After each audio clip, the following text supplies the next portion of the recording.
UConn women crush St. John's behind 38 points from Azzi Fudd, but Gino was blunt. Our best players have to play well when it matters. What does it look like for UConn in March, and can they repeat this against South Carolina? You're locked on.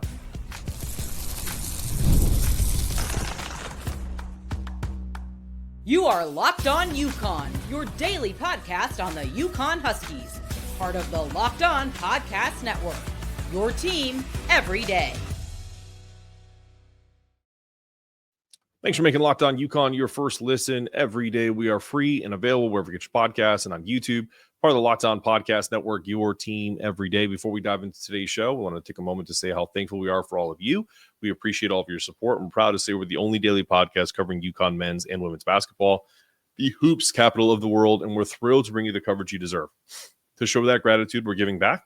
We're donating 10% of our revenue to Husky Ticket Project and helping send kids to UConn games. Today's episode is brought to you by FanDuel. Right now, new FanDuel customers can bet $150 to get $150 in bonus bets if your first $5 bet wins. That's FanDuel.com to check it out. Okay, we do a little mini pod here. We're going to do mostly some mini pods for the women because some of the teams they're playing just aren't good. The South Carolina game is getting a full pod for sure. And we'll have a full preview of that tomorrow with T. Baker back from vacation. So be looking on the lookout for that. I think all of us have been waiting for this Azzi Fudd breakout game, right? It kind of happened against Louisville, and then she tweaked her knee. So then everyone kind of was like, whoa, take it easy.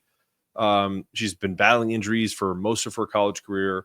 She delivered one of the most dominant performances of her time at UConn, right? Scoring a career high 34 points, hitting a career high 8 3-pointers in the Huskies' 78-40 blowout win over St. John's. But this isn't just about one game. It's about what it means for the Huskies' postseason hopes and the big game coming against South Carolina. We've talked about how UConn's Final Four chances hinge on their stars stepping up. Gino Auriemma has been blunt, as he normally is. Our best players have to play better. That's exactly what Fudd and Paige Bueckers need to do if UConn wants to knock off South Carolina. I know they're not the number one team in the country, but they're the number one team in the country. And they're likely the number one team that is standing in your way. It's also interesting to note that because UConn has not beaten ranked teams this year, although they beat Ole Miss, who's 18th, and I think North Carolina is 14th, but you get what I'm saying, top tier, that top 10, even losing to Tennessee, who is 19th in the country, that they're slotted as a 2 seed in South Carolina's bracket right now. So I don't know what it means, but I do know that Azzi Fudd is now 22 for 35 from 3 in her last 5 games, including 13 for 20 over the past 2. She's found a little bit of a rhythm here and at the perfect time with not only March Madness approaching, but UConn is looking like they're going to need that scoring because she's dangerous. There's no doubt about it. But if Paige isn't aggressive, Sarah had a kind of like her first freshman, maybe hitting a wall, which is probably good to have it now versus South Carolina with 2 points in 22 minutes. Didn't look like herself. But this game also reignites the Fudd Bueckers dynamic, right? This is supposed to be UConn basketball and define it. They haven't shared the court nearly as much as anyone had hoped. And that's not through any fault of their own. But the facts still remain the facts. And now that they're both healthy, they control how UConn, how basically they're, I hate the word legacy, but you know what I mean? Like how people will talk about them in the future, right? People will write stories, the greatest what if in UConn history of Paige and Azzi. But if it comes down to it and they get to go on a run, I don't think they're going to. I'm just being realistic. The same way I'm being realistic about the men. I want both teams to go on these crazy runs in March because they've done it before, and more particularly the women. But it just doesn't feel the same as other times. And I wonder sometimes if in those moments where either myself or anybody listening to this goes back and says, you know what, Mark is right or he's wrong, you have a difference of opinion, that's fine. If you've ever sat back and said, yeah, this feels like this team is going to go on a run, I just don't see the same intensity when they play better teams, and it ends up being more about not following through on the promise than anything else. And I don't mean that in a negative way. So what am I trying to say here? If the UConn women lose to South Carolina this weekend, not the end of the world, especially if they go on a run to get to the Final Four. But if they lose to South Carolina and then they get to, say, the Sweet 16 of the Elite Eight and they lose to Notre Dame, or they lose to a South Carolina or a Texas or a UCLA or whoever, a Tennessee, even before the Elite Eight, then you can start saying that we've been prophetic, because that's kind of the path they're on. When you don't have consistent performances, that's typically what to expect in March. So is this Azzi Fudd? She doesn't have to score 34 every day, but is this the type of Azzi Fudd that UConn can expect going forward? Or are we going to expect more of what we've gotten the last 3 or 4 games where, listen, she shot it well. She was 2 for 4 against Tennessee, had 10 points, but that's not enough from a star. If Gino is on his players, and as you guys know, whether you watch the men or not, Dan is on a guy like Alex Garabin, who's been in a terrible shooting slump, you still have to go out and get the shots up. Sometimes you have to force the issue. And I think sometimes my biggest issue is with people not understanding that, even a miss is a good shot for a team, because it shows them that you're not afraid. And I feel like these parallels can be done through both the men's and women's basketball program, because first off, it's combined, they're the best program in history. Just the women are the best program in women's history, and the men are, if not they're arguably the best program in the last 40 years. Not even an argument, but a top 2 or 3 or 4 program of all time. So the history of this team is kind of intertwined. And so these two are on the same trajectory right now. They're both going to be pros, Alex and Azzi. They're both going to be questioned about certain things. For Azzi, it's going to be about her health, and for Alex, it'll be about his athletic ability. It'll be about his ability to kind of shoot against top flight talent. And you just don't want to have other people write your story. You want to write it. And so my thing is with Azzi in particular, because Paige is going to be Paige. I don't think a tiger changes her stripes in this scenario. Paige is going to be efficient. She's going to try to hunt good opportunities in the mid-range game. She's not going to jack up 23s a game. It's just the thought process of her turning into Caitlin Clark and shooting logo threes is just never going to happen. It's not her game. She wants to get other people involved. She wants to play the game the right way. And I put that in quotation marks because I don't really think there's a right way to play. It's just how she was taught, right? Coming off of screens, hitting that mid-range jumper, coming off of screens, being challenged and kicking it out for folks to open threes. Azzi's part should be a little more simplistic. Hunt threes, hunt scoring opportunities, get a couple of drives and gets a couple paint touches so they close out harder on you, and then you can go by them, and vice versa. Or if they don't close out quite as hard because they know you can go by them, and then you hit the J in their eye. So to me, that is the biggest question mark going forward to this team. Can Azzi Fudd complement Paige? Not the other way around. Paige isn't going to change. Azzi's the sniper. And then if you throw Sarah in the mix, now you're dangerous. And then Aubrey started to look better. If Aubrey was 100% healthy, they beat Tennessee. Obviously, if they make a bunch of open shots, they beat Tennessee too. But just so we're clear, like, there are definite opportunities for this team to make a run at the Final Four in the national championship, but the odds are stacked against them because there's too many what ifs. And I think that's the biggest issue that I have. Not necessarily issue, but these are the biggest question marks I have with this team. All right, when we return, we're going to do one more segment. I want to talk about this week coming up in women's college basketball. It's one of the biggest weeks yet. We're going to talk about the odds for winning FanDuel odds, our sponsor, for winning the women's national championship, and we'll get UConn's odds because they're actually, for UConn, it's pretty damn good. If you can get in on this action for a lower price, you can make some pretty decent money. All right, we'll be right back after the break. FanDuel, my friends. When the game tips off, the NBA action is just getting started, and there's no better place to get in on it than FanDuel, America's #1 sportsbook. With FanDuel, you can place live bets throughout the game, and even if you miss the opening tip or want to be on a fourth quarter comeback, you can stay in the action. And if you're looking for a bigger payout, you can even combine your live bets into a same game parlay. I love using FanDuel's live betting feature because it keeps every moment of the game exciting, whether I'm backing my team or for a late game rally or picking a player to hit a clutch three. I never feel like I miss my chance. Plus, the app is super easy to use, and if when you win, you get paid instantaneously. Right now, new FanDuel customers get $150 in bonus bets if your first $5 bet wins. Just visit FanDuel.com to join today. That's FanDuel.com for your shot at $150 in bonus bets. Make every moment more with FanDuel, the official sportsbook partner of the NBA.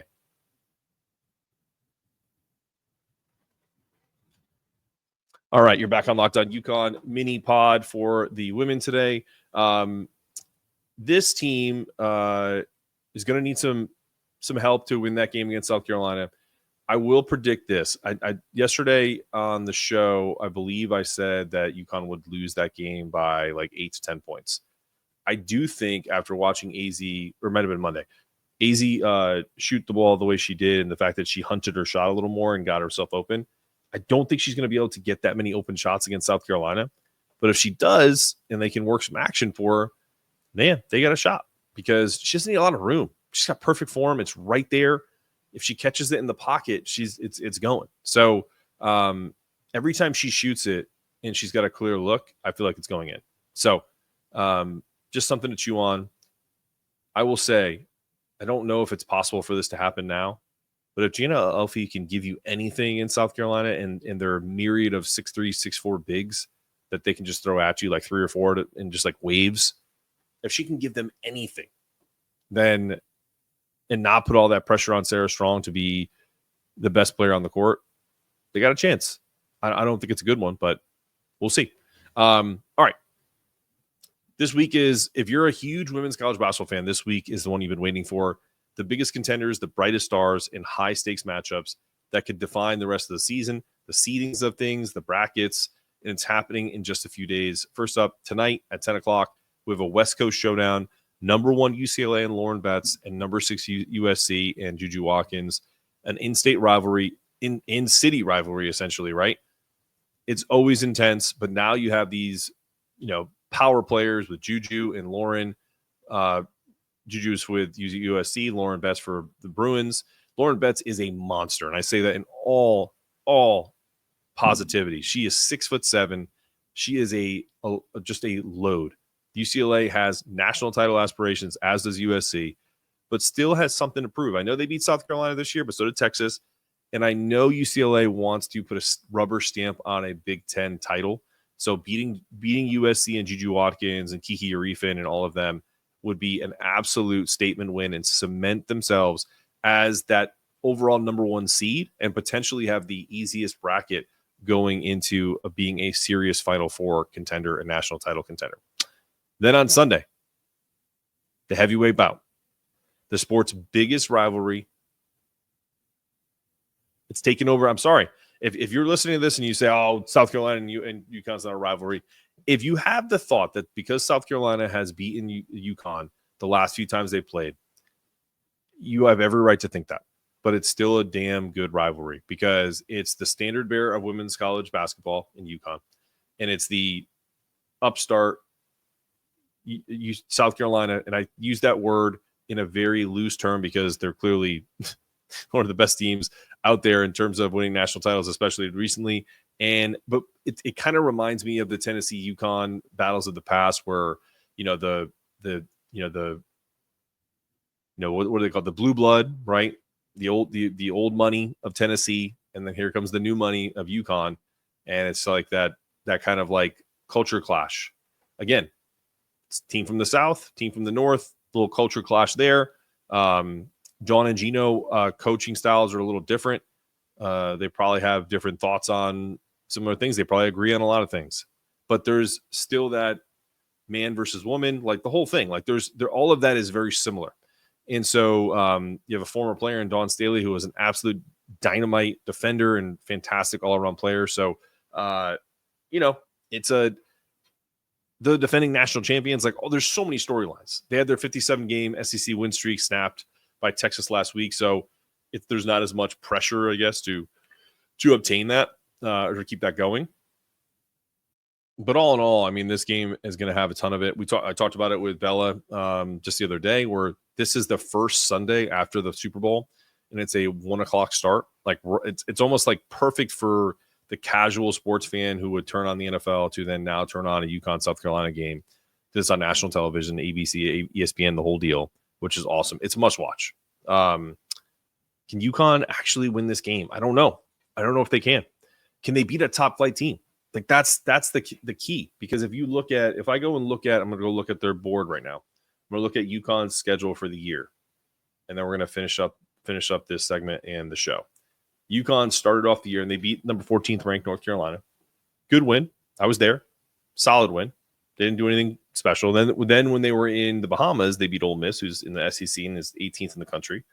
They beat a 22nd ranked Louisville team when we thought AZ was kind of really rounding into form. Then they got hit with AZ's knee injury. Obviously, you know what happened from there. You lose to number 8 Notre Dame. You lose to number 7 USC at the time. And then a bunch of crappy Big East games where they kill everybody. And then Tennessee, they lose by 4 in Knoxville. So, look, when you play Providence in St. John's back-to-back, and it's almost the identical score, 77-40, 78-40, there's got to be a party that gets bored. I truly believe that. Like, I don't think Paige and AZ feel challenged because, and we talked about this on the pod the other day, where I just hope it doesn't hurt the recruiting in the future. If UConn doesn't go to a Big 12 or an ACC merger or any of that stuff, I just really hope it doesn't have an effect on them recruiting, especially on the women's side. So we got South Carolina 1:00 on ABC. I'm going to make a prediction. I think South Carolina wins by 5. National championship odds, South Carolina remains the favorite at plus 200, despite their losses to Texas and UCLA, and I totally agree with that. And UCLA is next at plus 400. I think that's one of those where, hey, you have to prove it in March for us to give you the respect. And then you have UConn and Notre Dame at plus 500. Man, if you got a little extra money and you want to throw, UConn always is in the Final Four. I know I'm all doom and gloom with them lately, but wouldn't surprise me if they end up in Tampa. So USC rounding out the top 5 at plus 650. The Bruins are looking for their first national title in program history, while the Trojans haven't won since 1984. All right, listen, guys, the stakes couldn't be any higher. The NCAA tournament is right around the corner. Every game from now until then matters in terms of seeding, in terms of jockeying for position, especially for those in the Power 3, essentially, right, with SEC, Big 10, Big 12.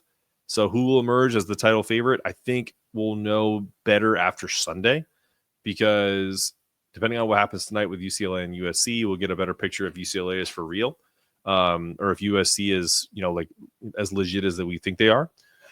And then obviously Texas, we know they're good because they beat South Carolina. So we obviously know about Notre Dame. Notre Dame is a beast. And so, but I'm curious, the final piece is, can UConn compete against this top tier talent?